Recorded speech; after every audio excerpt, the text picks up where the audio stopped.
All right, so for the bell work today, we're going to practice factoring and solving. So remember, we're going to find factors of 2 to equal -3. So that would be a -2 and a -1. So that's why I put a -2 in the first parenthesis and a -1 in the second parenthesis. So remember we learned yesterday, you set each part equal to 0. So first parenthesis equal to 0, second parenthesis equal to 0. So add your 2, x equals 2. I'm going to add my 1, x equals 1. So this one is an example. Okay, apparently it's froze up on me. All right, there we go. So here's an example of the square rooting. So square root your x squared, square root my 16, and we're going to put a plus and a minus between them. So x plus 4, x minus 4. I'm going to go ahead and set each part equal to 0, and then solve. So subtract my 4 on this one, add my 4 on this one. All right, and up here I told you that there's one that might not be able to factor, so let's check this one. So factors of 7 to get -2. So there are no factors of 7 because any factors of 7 are 7 and 1. And there's no way to get 7 and 1 to get -2. So this one does not factor. So cannot factor on this one. So today we're going to learn how to solve an equation if you cannot factor it.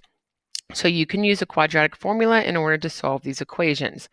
So if you remember the quadratic formula here, it's x equals -b plus or minus square root b squared minus 4ac all over 2a. There's a nice fun little song I'm sure that you maybe learned in Algebra 1. So the b squared minus 4ac is what we call the discriminant, and it tells us how many solutions we're going to have. So if your discriminant is less than 0, that means that there's a negative number underneath your square root. We say that this one has no real solutions. If your square root equals 0, that whole thing is going to be gone, so I'm just going to have -b over 2a. So that one is going to give me one real solution. And then if it's bigger than a, we're going to have 2 real solutions. And those little lines there just mean that you repeat the same thing again. I was being lazy.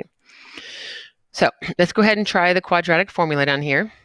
So I'm going to label. So what's in front of my x squared is called my a. So a equals 1 because nothing's written. B is what's in front of your x. So my b equals -8. And then the constant term, the one without an x, is called your c. So c equals 16. And now I'm going to go ahead and plug it into the quadratic formula. So it says, I'm trying to leave it at the top of the screen for you. X equals, so it's the opposite of b.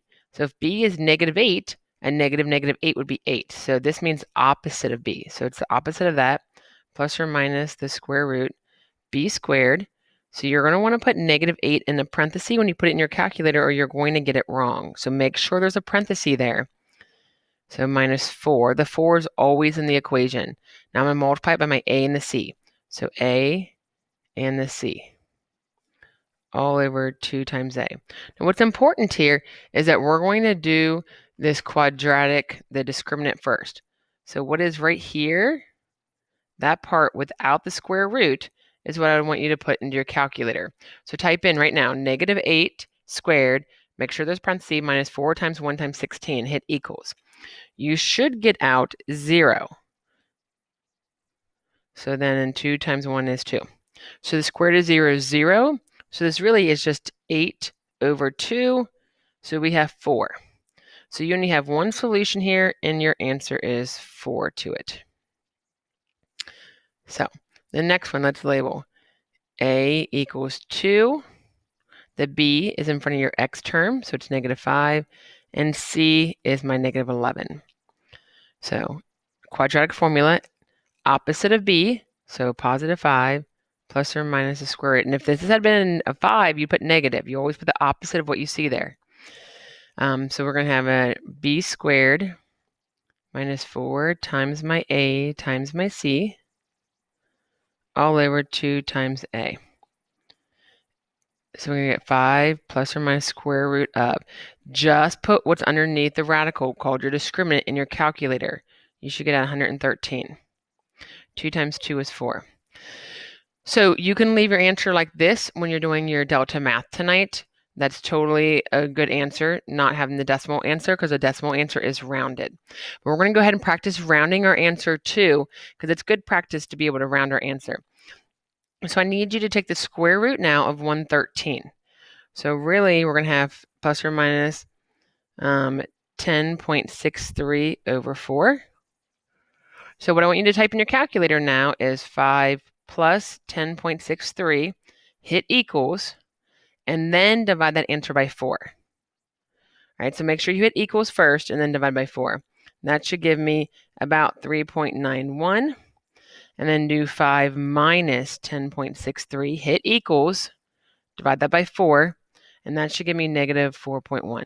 So this is how you would write your answer as a decimal, and this is how we leave it in the square root.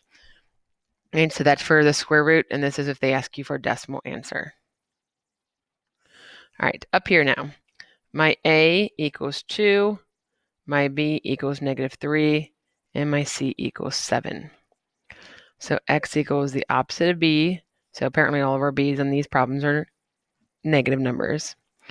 So it's going to be B squared minus 4 times A times C all over 2 times A.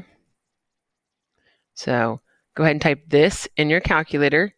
That's going to be the square root of a negative 47 all over 4. So now this one right here is an imaginary solution because you can't take the square root of a negative number.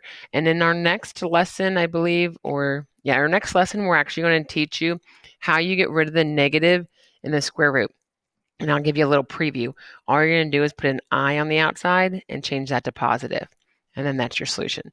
But for today, you can just say there's no real solutions because the solutions are going to be imaginary if that happens to you.